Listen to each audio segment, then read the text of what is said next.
محترم حضرات و اسلامی خواتین، اسلامی مہینے کے جس مہینے سے ہم گزر رہے ہیں یہ رجب کا مہینہ ہے۔ مسلمانوں نے اصل دین چھوڑ کر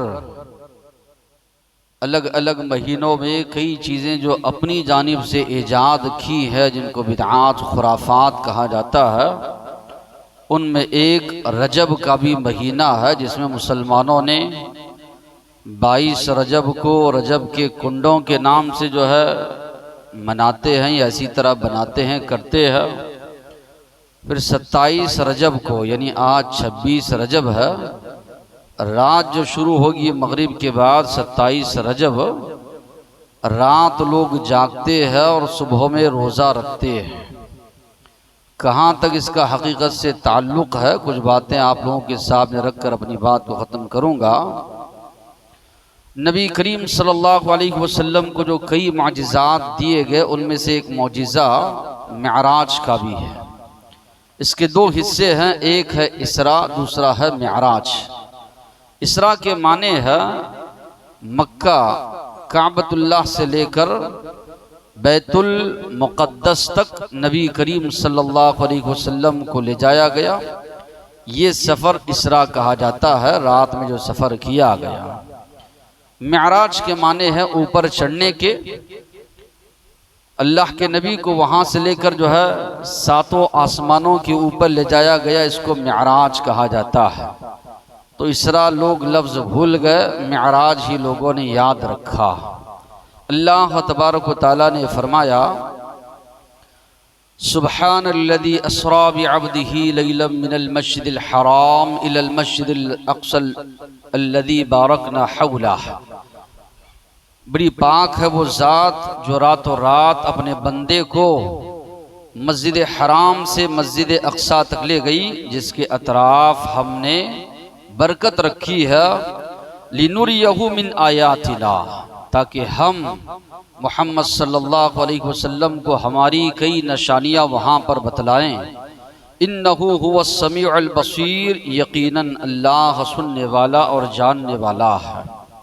ہمارا ایمان عقیدہ یہ ہونا چاہیے یہ اسراء و معراج کا جو واقعہ ہے جسمانی طور پر ہوا، خواب میں نہیں۔ خواب ہوتا تو مکہ والے تعجب ہی نہیں کرتے۔ مکہ والوں نے تعجب کیا جب نبی کریم صلی اللہ علیہ وسلم نے ان کے سامنے یہ واقعہ بیان کیا تو بڑا تعجب ہوا۔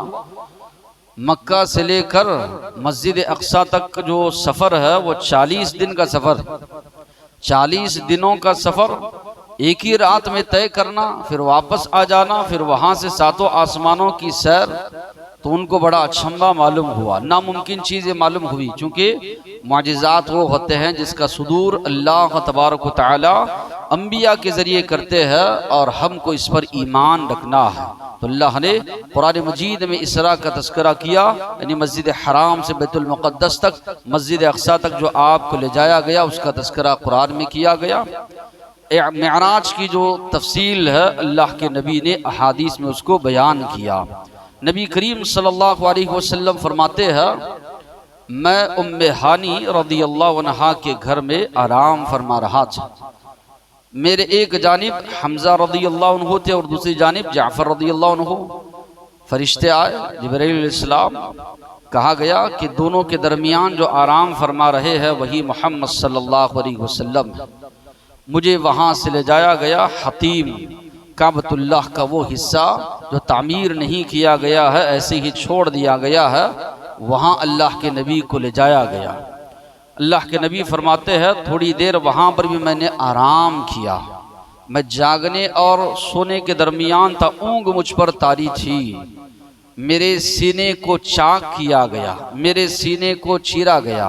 اللہ کے نبی کو 2 مرتبہ شق صدر، آپ کے سینے مبارک کو چاک کیا گیا اور آپ صلی اللہ علیہ وسلم کے دل کو زمزم کے پانی سے دھویا گیا، ایمان اور حکمت کی باتوں سے اس کو بھرا گیا۔ پھر جیسے آپ کا سینے مبارک تھا دوبارہ ویسی نبی کریم صلی اللہ علیہ وسلم کے سینے کو کر دیا گیا۔ بعض نے لکھا ہے 3 مرتبہ، بعض نے لکھا ہے کہ 2 مرتبہ، زیادہ روایات 2 مرتبہ ہی کا تذکرہ ملتا ہے۔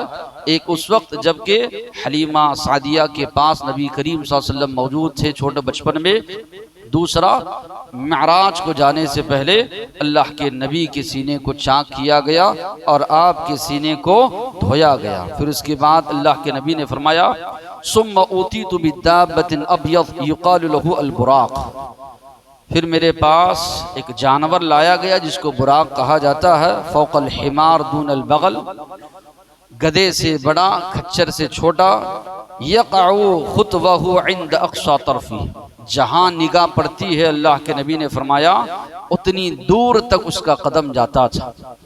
اللہ کے نبی کے پاس جب یہ لایا گیا براق، یہ شوخی کرنے لگا، یعنی اس پر بیٹھنا مشکل ہونے لگا۔ جبرائیل علیہ السلام نے فرمایا جانتے ہو کہ کون سی سواری آج تم پر سوار ہونے والی ہے؟ اللہ کے نزدیک ان سے زیادہ معزز کوئی اور نہیں ہے۔ معلوم یہ ہوا اللہ تبارک و تعالیٰ کے نزدیک سارے انبیاء و رسول میں، ساری انسانیت میں سب سے بڑا مقام و مرتبہ آخری نبی محمد صلی اللہ علیہ وسلم کا ہے۔ ہمیں فخر بھی ہونا چاہیے کہ ہم اس نبی کے امتی ہیں، ساتھ ہی ساتھ میں آپ کی اتباع، آپ کی پیروی بھی کرنا چاہیے، اور یہ بھی سوچنا چاہیے اتنے بڑے نبی کے ہم امتی ہیں، ان کی نافرمانی اگر کریں گے تو کتنی بڑی شخصیت کی نافرمانی ہم کر رہے ہیں، کتنے بڑے نبی کی نافرمانی ہم کر رہے ہیں، یہ بھی ایک مسلمان ذہن میں جو ہے رکھے۔ پھر اسی طرح نبی کریم صلی اللہ علیہ وسلم کو وہاں سے لے جایا گیا بیت المقدس یا بیت المقدس، نبی کریم صلی اللہ علیہ وسلم پہنچے۔ اللہ کے نبی فرماتے ہیں ربطہ التی یربط به الانبیاء، انبیاء کرام جو وہاں پہنچے تھے جس کنڈے سے انہوں نے جو ہے اپنی اپنی سواریوں کو باندھا تھا، اللہ کے نبی فرماتے ہیں میں نے بھی اس کو باندھ دیا۔ ثم دخلت المسجد، میں مسجد میں داخل ہوا، پھر اس کے بعد اللہ کے نبی نے جو ہے سارے انبیاء کی روحیں وہاں پر موجود تھی، اللہ کے نبی نے ان کو نماز پڑھائی۔ بعض راتوں میں فصلیت رکعتین، 2 رکعتیں نبی کریم صلی اللہ علیہ وسلم نے ادا فرمائی، 2 رکعتیں اللہ کے نبی نے جو ہے پڑھائی۔ تو یہاں پر کچھ اہم باتیں سنتے ہوئے آگے بڑھے کہ پہلی چیز مسجد اقصی، یہ ان 3 اہم مساجد میں سے ہے جس کی جانب نبی کریم صلی اللہ علیہ وسلم نے ثواب کی نیت سے سفر کرنے کی جو ہے حکم دیا کہ لا تشد الرحال الا الى 3 مساجد، 3 مسجدوں کے علاوہ کہیں بھی سفر ثواب کی نیت سے نہیں کی جا سکتا۔ ایک کعبۃ اللہ ہے، مسجد حرام ہے، جہاں ایک نماز کا ثواب 1,00,000 نمازوں کے برابر بتایا گیا۔ دوسرا جو ہے مسجد نبوی، نبی کریم صلی اللہ علیہ وسلم کی مسجد۔ تیسری جو ہے مسجد اقصی، حال حال میں لوگ جو ہے عرس کے لیے اجمیر جا رہے تھے، جو کہ شرکیہ اعمال ہیں، شرکیہ کام ہے، شریعت میں جائز نہیں ہے کہیں بھی ایک مسلمان جو ہے ثواب کی نیت سے سفر کرے، اور جہالت کی اتنی چیزیں وہاں پر بنائی گئی ہے، جنتی دروازہ کہ جو انسان اس میں سے داخل ہو جائے جنت میں جائے، جبکہ شریعت میں یہ چیزیں ہے ہی نہیں، یہ من گھڑت اسی طرح شرکی اعمال ہے جس میں امت کو ملوث کیا جا رہا ہے، ساری امت کو شرک میں جو ہے ڈبایا جا رہا ہے، ساری امت کو جو ہے جہنم میں لے جانے کا سبب یہ لوگ جو ہے بن رہے ہیں۔ پھر یہ بھی کچھ لوگوں کا عقیدہ ہے کہ اللہ تعالی نعوذ باللہ اپنی پیٹھ پر بٹھا کر اللہ کے نبی کو لے کر گیا۔ یہ تو بڑی واہیات قسم کی، جہالت قسم کی باتیں ہیں۔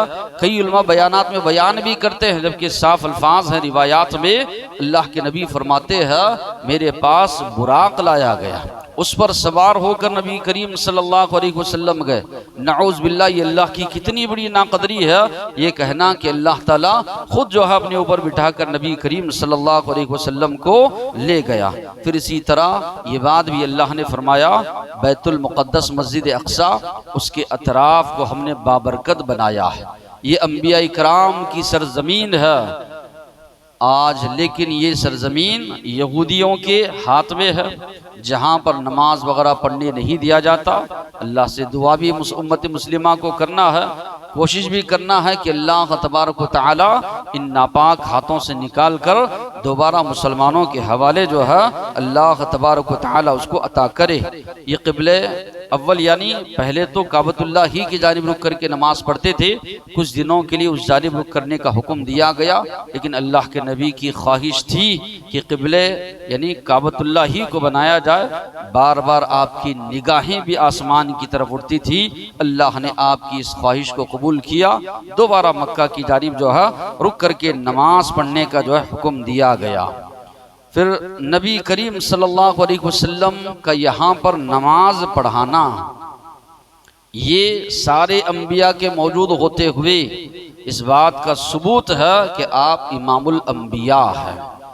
انبیاء میں بھی سب سے زیادہ مقام اللہ کے نبی کا ہے، اور یہ بھی اس بات کی دلیل ہے سارے انبیاء کا دین ایک ہی ہے، سارے انبیاء نے توحید پیش کی ہے، شرک سے روکا ہے۔ اللہ کے نبی نے فرمایا الانبیاء اخوۃ ودینہم واحد، سارے انبیاء بھائی ہے، ان کا دین ایک ہے۔ جتنے بھی انبیاء آئے ان کی دعوت کا آغاز یہی ہوتا تھا، یا قوم اعبدوا اللہ ما لکم من الہ غیرہ، اے میری قوم کے لوگوں ایک اللہ کی عبادت کرو، اس کے علاوہ تمہارا کوئی معبود اس کائنات میں نہیں ہے جس کی عبادت کی جائے۔ تو معبود برحق اگر کوئی ہے تو وہ صرف اور صرف اللہ ہے۔ سارے انبیاء کی یہی تعلیمات ہے، اس لیے سارے انبیاء کو اللہ تبارک و تعالیٰ نے مبعوث فرمایا۔ اور ان الدین عند اللہ الاسلام، شروع سے لے کر آدم علیہ السلام سے لے کر قیامت تلک اللہ کے نزدیک اگر کوئی دین ہے تو وہ دین اسلام ہے۔ کچھ تبدیلیاں ہوتی رہی ورنہ اصل تعلیمات وہی رہی۔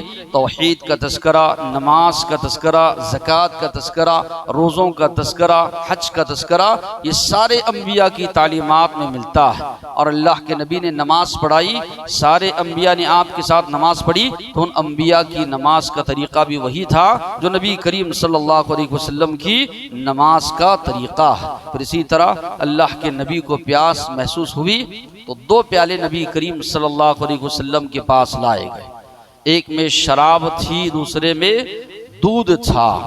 پھر اسی طرح اخیر میں جب نبی کریم صلی اللہ علیہ وسلم سدرۃ المنتہا کے پاس پہنچے تو وہاں پر بھی 2 پیالے لائے گئے، ایک میں شہد تھا اور دوسرے میں جو ہے شراب تھی۔ تو نبی کریم صلی اللہ علیہ وسلم نے دونوں جگہوں پر شراب کو اللہ کے نبی نے اختیار نہیں کیا، حالانکہ عرب کے ماحول میں بہت زیادہ شراب رچ بس گئی تھی، مگر شریعت اسلامیہ نے، دین اسلامیہ نے اس کو جماع الاسم کہا، ساری برائیوں کی جڑ کہا، اس کو قرار دیا گیا۔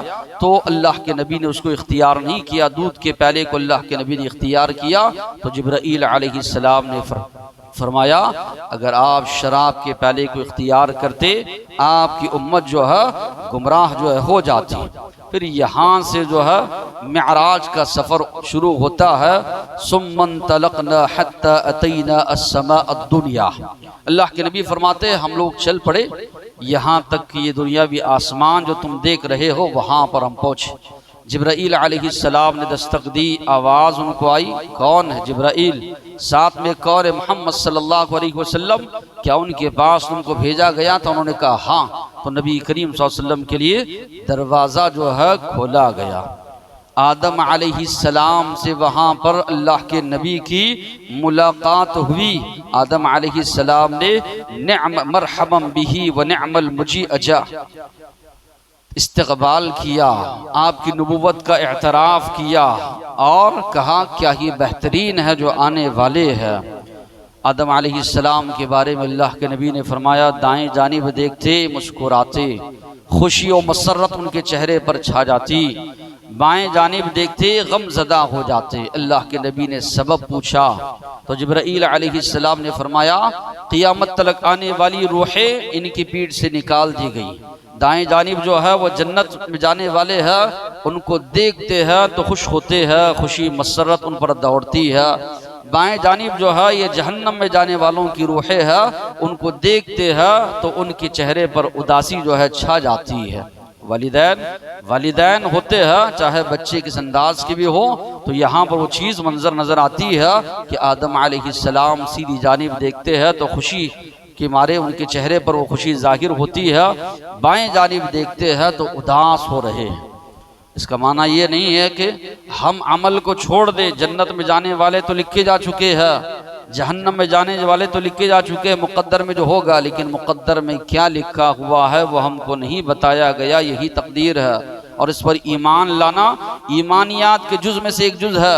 البتہ اللہ کے نبی نے فرمایا عمل کرتے جاؤ، اعمال صالحہ کرتے جاؤ، کل میسر لما خلق لہ، ہر انسان کے لیے اللہ نے اس میں آسانی رکھی ہے جس کے لیے اللہ نے اس کو پیدا کیا ہے۔ اگر اللہ نے تم کو جنت کے لیے پیدا کیا ہے، جنت کے اعمال تمہارے لیے آسان کر دیے جائیں گے۔ جہنم کے لیے اللہ نے تم کو پیدا کیا ہے تو جہنم کے اعمال تمہارے لیے آسان کر دیے جائیں گے۔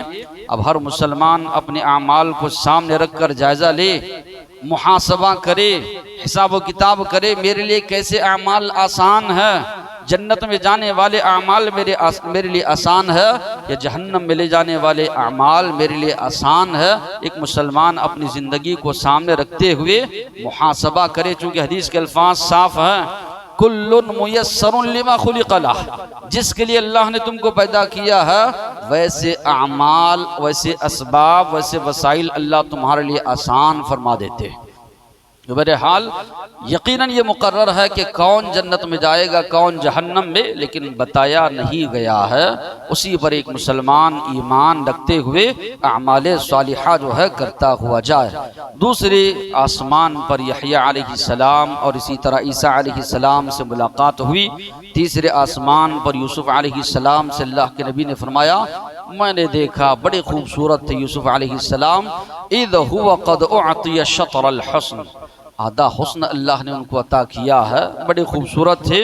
پھر چوتھے آسمان پر ادریس علیہ السلام سے، پانچویں آسمان پر ہارون علیہ السلام سے، چھٹے آسمان پر موسیٰ علیہ السلام سے ملاقات کر کے جب اللہ کے نبی جانے لگے، موسیٰ علیہ السلام رونے لگے۔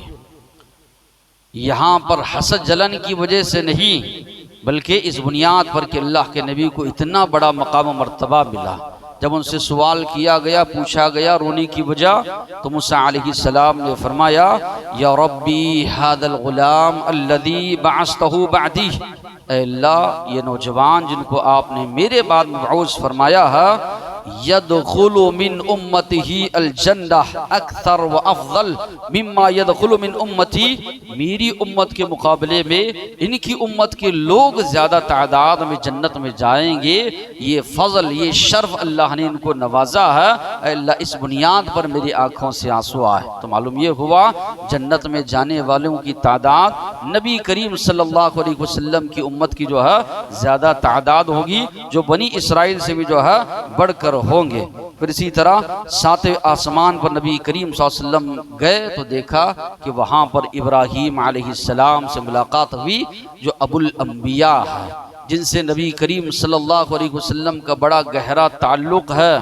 نبی کریم صلی اللہ علیہ وسلم نے فرمایا میرے یہاں بیٹا پیدا ہوا ہے، میں نے اس کا نام میرے باپ کے نام یعنی ابراہیم علیہ السلام کے نام سے رکھا ہے۔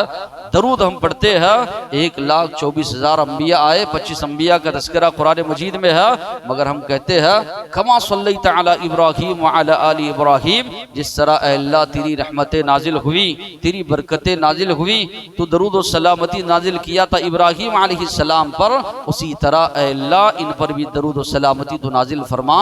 اللہ نے فرمایا فاتبع ملت ابراہیم حنیفہ، ابراہیم علیہ السلام کی ملت کی آپ پیروی کیجئے، اتباع کیجئے، تنہا ساری قوم سے بھڑ گئے۔ اللہ تبارک و تعالی کی توحید کی خاطر قوم بھی دشمن، باپ بھی دشمن، سارے معاشرے والے دشمن، سب کی دشمنی گوارا کی توحید کی خاطر، اس لیے اللہ تبارک و تعالی نے کہا ابراہیم علیہ السلام کی ملت کی جو ہے آپ پیروی کیجئے۔ آج بھی ہو سکتا ہے براہیم سا ایما پیدا، آگ کر سکتی ہے اندازے گلستہ پیدا، آگ میں کودنا گوارا کر لیا، لیکن توحید سے پیچھے ہٹنا ابراہیم علیہ السلام نے گوارا نہیں کیا۔ توحید تو یہ ہے کہ خدا حشر میں کہہ دے یہ بندہ دو عالم سے خفا میرے لیے ہے، تو ابراہیم علیہ السلام سے ملاقات ہوتی ہے۔ مسندن ظہرہ الی بیت المعمور، ٹیک لگائے ہوئے تھے بیت المعمور سے۔ اللہ کے نبی نے فرمایا کعبۃ اللہ کے بالکل اوپر ایک گھر ہے بیت المعمور، وہاں پر ہر روز فرشتے داخل ہوتے ہیں عبادت کرنے کے لیے، نماز ادا کرنے کے لیے۔ اللہ کے نبی نے فرمایا ایک مرتبہ داخل ہوتے ہیں، ایک دو نہیں 70,000 فرشتے، دوبارہ قیامت تلک ان کی باری نہیں آتی۔ بالکل سیدھے جو ہے مکہ کے اوپر، کعبۃ اللہ کے اوپر یہ گھر جو ہے بنایا گیا ہے۔ اللہ کے نبی سے جب ملاقات ہوئی، ابراہیم علیہ السلام نے سلام کہا، اور ابراہیم علیہ السلام نے کہا میری جانب سے اپنی امت کو آپ سلام سنائیے اور کہیے جنت کی مٹی بڑی عمدہ ہے، یہاں چٹیل میدان ہے، جو کوئی درخت لگانا چاہتا ہے یہاں پر درخت لگائے۔ اللہ کے نبی نے پوچھا طریقہ کیا ہے؟ تو ابراہیم علیہ السلام نے دو روایتوں میں دو الفاظ ملتے ہیں، ایک روایت میں یہ الفاظ ہے سبحان اللہ والحمدللہ ولا الہ الا اللہ واللہ اکبر، دوسری روایت میں یہ الفاظ ہے لا حول ولا قوت الا باللہ۔ تو یہ دونوں الفاظ ملتے ہیں تو کہا گیا کہ جو کوئی مسلمان ایک مرتبہ پڑھتا ہے جنت میں اس کے لیے درخت جو ہے لگایا جاتا ہے۔ سدرۃ المنتہا تک جبرائیل علیہ السلام پہنچتے ہیں، ایک درخت ہے، آسمان سے جو چیزیں اترتی ہے وہاں آ کر رک جاتی ہے، یا نیچے زمین سے جو چیزیں جاتی ہے وہاں تک، اور جبرائیل علیہ السلام کی پہنچ وہاں تک تھی۔ اللہ کے نبی سے کہا گیا اب آگے میں نہیں آ سکتا، یہاں سے آپ کو جانا ہے۔ اللہ کے نبی نے فرمایا میں نے دیکھا بڑا خوشنما منظر اس کا تھا، بیان میں نہیں کر سکتا ہوں اتنا خوشنما منظر، سونے کی تتلیاں وہاں پر جو ہے لہرا رہی تھی، اور میں نے دیکھا اس کے پھل بھی بڑے بڑے ہیں، اور اس کے جو ہے پتے بھی جو ہے بڑے بڑے ہیں، مٹکوں کے مانند اس کے پھل ہے، ہاتھی کے کانوں کے مانند جو ہے نبی کریم صلی اللہ علیہ وسلم نے فرمایا اس کے پتے ہیں۔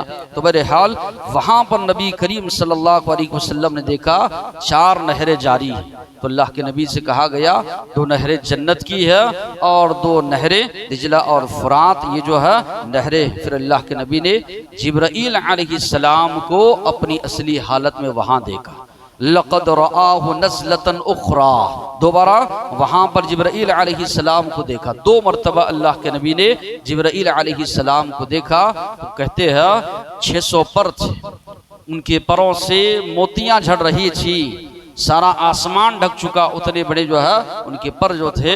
تو اللہ کے نبی نے 2 مرتبہ دیکھا، اور یہاں پر یہ آیت سے لوگ استدلال کرتے ہیں کہ اللہ کے نبی نے اللہ تبارک و تعالیٰ کو دیکھا۔ اللہ کے نبی اللہ کے بہت قریب تک گئے، سدرۃ المنتہا سے آگے گئے، نبی کریم صلی اللہ علیہ وسلم کی اللہ تبارک و تعالیٰ سے گفتگو ہوئی۔ یہ سما، یہ منظر، یہ وقت، یہ حالت ایسی ہے جس کا اندازہ نہیں لگا سکتے۔ اللہ تبارک و تعالیٰ نے بہت قریب نبی کریم صلی اللہ علیہ وسلم کو کیا۔ آپ صلی اللہ علیہ وسلم کی امت پر اللہ نے نمازیں فرض قرار دی، تحفے اللہ کے نبی کو جو ہے اللہ تبارک و تعالیٰ نے عطا فرمائے۔ تو اللہ کے نبی کے بعد سے پوچھا گیا کہ آپ نے معراج کے موقع پر اللہ کو دیکھا؟ اللہ کے نبی نے فرمایا، خود جواب دیا، نور انا یراہ، سارے کا سارا نور تھا، کہاں جو ہے نظر آتا۔ عائشہ صدیقہ رضی اللہ عنہا نے فرمایا جو کوئی یہ کہتا ہے کہ اللہ کے نبی نے اللہ کو دیکھا ہے وہ بہت بڑا جھوٹ باندھتا ہے نبی کریم صلی اللہ علیہ وسلم پر۔ ہاں یہ سب سے بڑی نعمت ہے جنت کی، جنتی لوگ جو ہے اللہ تبارک و تعالیٰ کا دیدار کریں گے جنت میں۔ موسیٰ علیہ السلام نے یہاں پر خواہش ظاہر کی تھی، اللہ مجھے دیکھنا چاہتا ہوں۔ اللہ نے کہا مجھے دیکھ نہیں سکتے، پھر بھی آپ کہہ رہے مطالبہ کر رہے ہیں، اپنی تجلی کو ظاہر کرتا ہوں پہاڑ پر، اگر وہ اپنی جگہ پر ٹھہر گیا تو مجھے دیکھ پاؤ گے۔ اللہ نے اپنی تجلی ظاہر کی، پہاڑ ریزہ ریزہ ہو گیا، موسیٰ علیہ السلام بے ہوش ہو کر گر گئے، ہوش آیا تو تب اللہ سے معافی جو ہے موسیٰ علیہ السلام مانگنے لگے۔ تو معلوم یہ ہوا دنیاوی آنکھ سے کوئی اللہ کو نہیں دیکھ سکتے، جنت میں جنتیوں کی سب سے بڑی نعمت یہ ہوگی کہ اللہ تبارک و تعالیٰ کا دیدار نصیب ہوگا۔ معراج کیوں کرائی گئی نبی کریم صلی اللہ علیہ وسلم کو؟ تاریخی واقعات جب ہم پڑھتے ہیں، اللہ کے نبی کی سیرت جب ہم پڑھتے ہیں، پے در پے مسلسل آزمائش نبی کریم صلی اللہ علیہ وسلم پر آنے لگی۔ ایک آزمائش یہ 3 سال تک مسلمانوں کا معاشرتی بائیکاٹ کیا گیا۔ اللہ کے نبی آپ صلی اللہ علیہ وسلم پر ایمان لانے والے اور کئی خاندان والے شعب ابی طالب میں محصور ہوئے، 1 دن نہیں، 2 دن نہیں، 3 سال تک مسلمان بائیکاٹ جو ہے کیا گیا۔ کوئی چیز بیچی نہیں جاتی، کھانے کی کوئی چیز دی نہیں جاتی۔ صحابہ کرام فرماتے ہیں اتنے درختوں کے پتے ہم نے کھائے کہ جس طرح مینگنیاں نکلتی ہے، جانوروں سے گوبر نکلتا ہے، اس طرح ہمارا فضلہ ہوتا تھا۔ آج اتنی آسانی کے ساتھ ہم کو دین ملا ہے، اس دین کی قدر ہم کو نہیں۔ ہمارے صحابہ نے بہت قربانیاں دی ہیں دین اسلام کی خاطر، اسی طرح ہمارے اسلاف نے بہت قربانیاں دی ہے۔ تو 3 سال تک بائیکاٹ ہوا، پھر بعد میں وہ بائیکاٹ ختم ہوا۔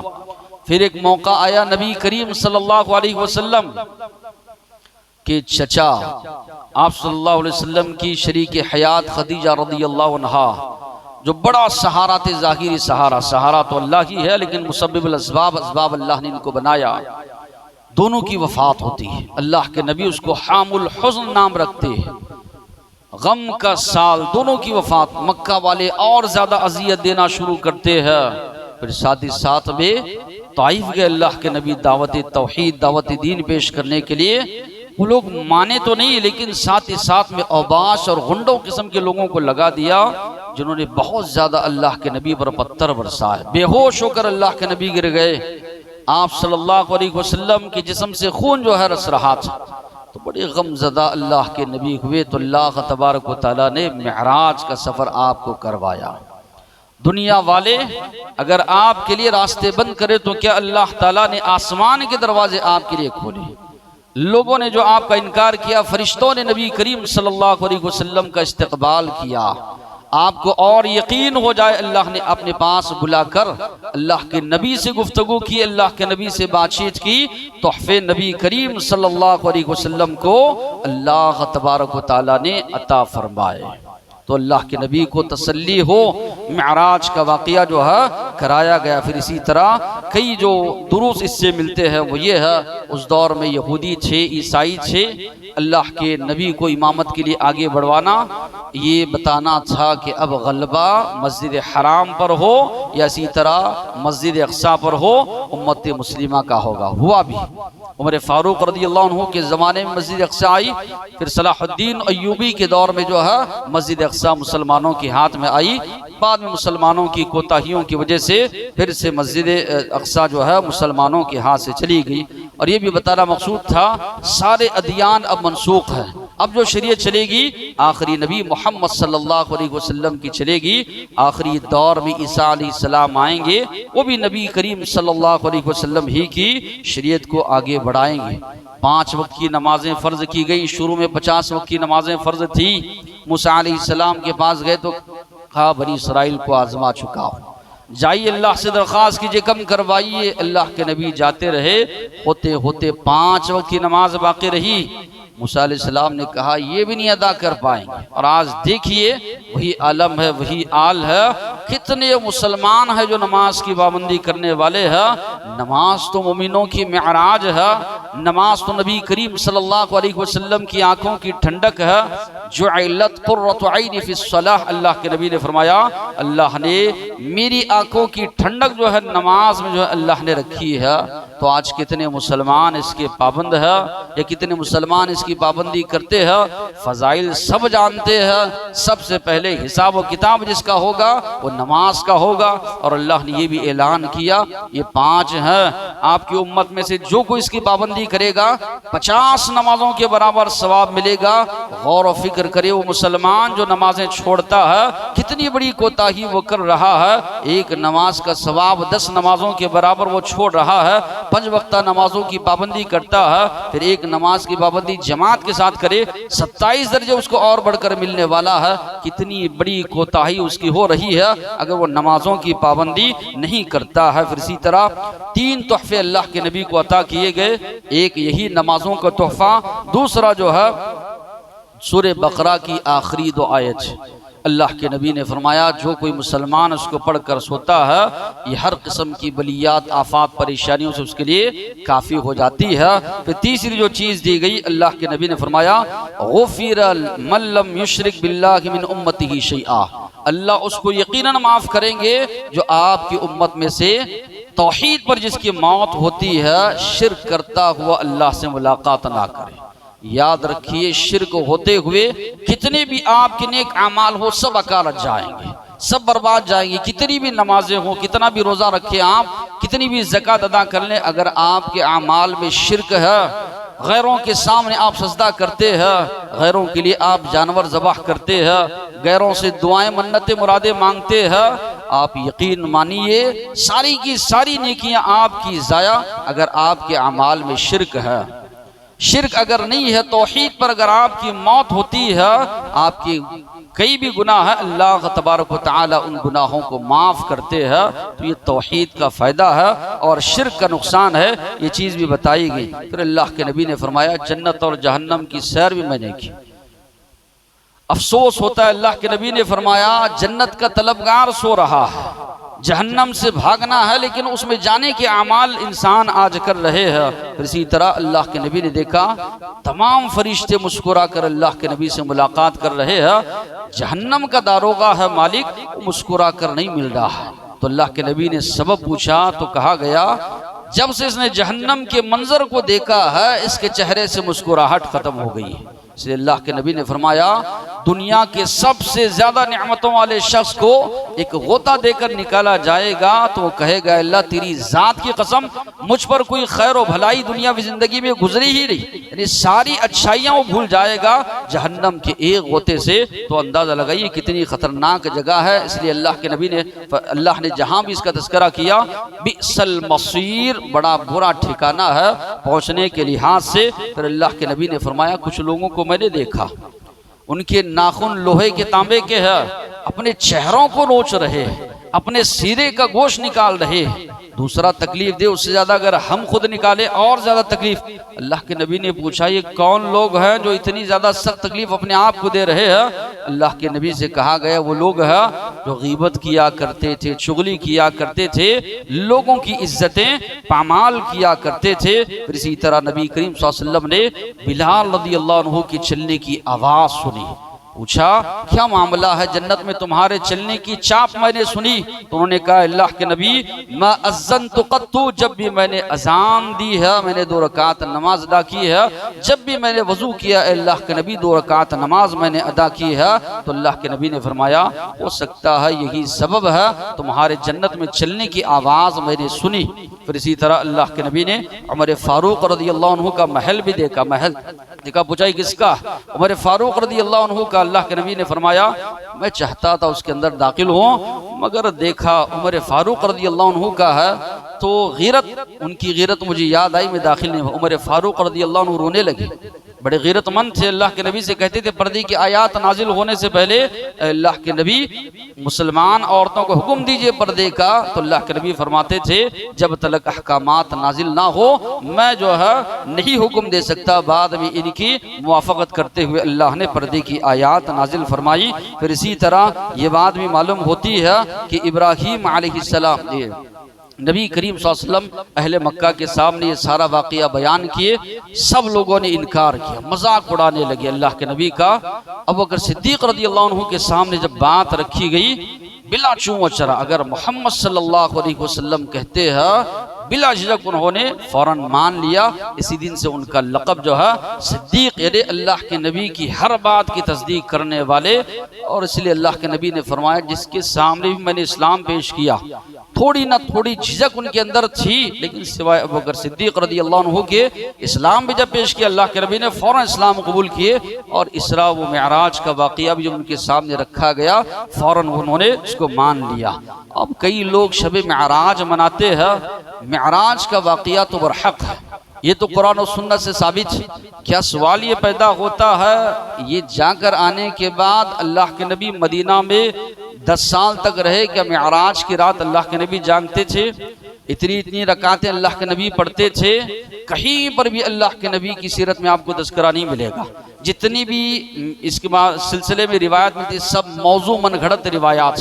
کہ اللہ کے نبی کے صحابہ اس رات میں جاگتے تھے، دن میں روزہ رکھتے تھے؟ آپ پوری سیرت کی کتابیں اٹھائیے، احادیث کی کتابیں اٹھا کر دیکھیے، کہیں بھی تذکرہ نہیں ملتا کہ اللہ کے نبی کے صحابہ جو ہے معراج کی رات جاگتے تھے۔ ائمہ جن کو آپ مانتے ہیں ان کی بھی سیرت اٹھا کر دیکھیے، کہیں بھی کسی امام سے نہیں ملتا کہ معراج کی رات کو جو ہے جاگے، اتنی رکعت نمازیں پڑھے یا اسی طرح دن میں روزہ رکھے۔ یہ سب لوگوں نے اپنی جانب سے جو ہے بنایا ہے، کہیں بھی کسی روایت میں اس کا تذکرہ ہم کو نہیں ملتا۔ اب کئی لوگوں کا معاملہ یہ ہے، کرے تو کیا ہے، اچھی چیز ہی تو کر رہے ہیں، نماز ہی تو پڑھ رہے ہیں، دن میں 5 وقتہ نمازیں فرض ہوئی ہے، 4 نمازیں وہ نہیں پڑھے گا، فجر، ظہر، عصر، مغرب، عشاء کو جو ہے عشاء کے بعد نہا دھو کر جو جائے گا، رات جا کر آئے گا، یہ تصور ذہن میں بٹھایا گیا کہ فرائض سے زیادہ اس کی اہمیت۔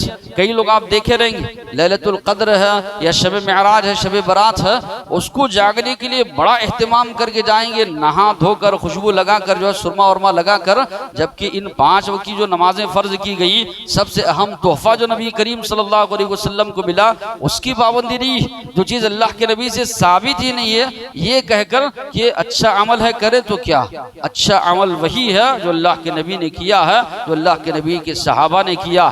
ہم اپنی جانب سے کوئی عمل کریں گے تو وہ بدعت ہے، بجائے ثواب کے اللہ تبارک و تعالیٰ اس پر عذاب دیں گے۔ تو غور کرنے کی بات ہے، یہ ضروری نہیں کہ باپ دادا کرتے ہوئے آ رہے ہیں اب کہاں چھوڑیں۔ کئی لوگوں کو آپ تحقیق کی بات بتائیے، آپ غور و فکر کیجئے تو کہیں گے دوستانہ ہے، ساتھی ہے، ماحول والے ہے، رشتہ دار ہے، چھوڑوں گا تو کیا کہیں گے؟ یہ سب چھوڑی، جو کل دن قیامت کی آپ کو سوال ہوگا تو یہ سب ساتھ میں آئیں گے۔ آپ کو آپ کی قبر میں آپ کو جواب دینا ہے، نہ وہاں کوئی رشتہ دار آئے گا، نہ کوئی دوست احباب آئے گا۔ حق اگر آپ کو جاننا ہے تو کتاب و سنت میں ہے، اس کو سامنے رکھ کر حق کو آپ جانیے۔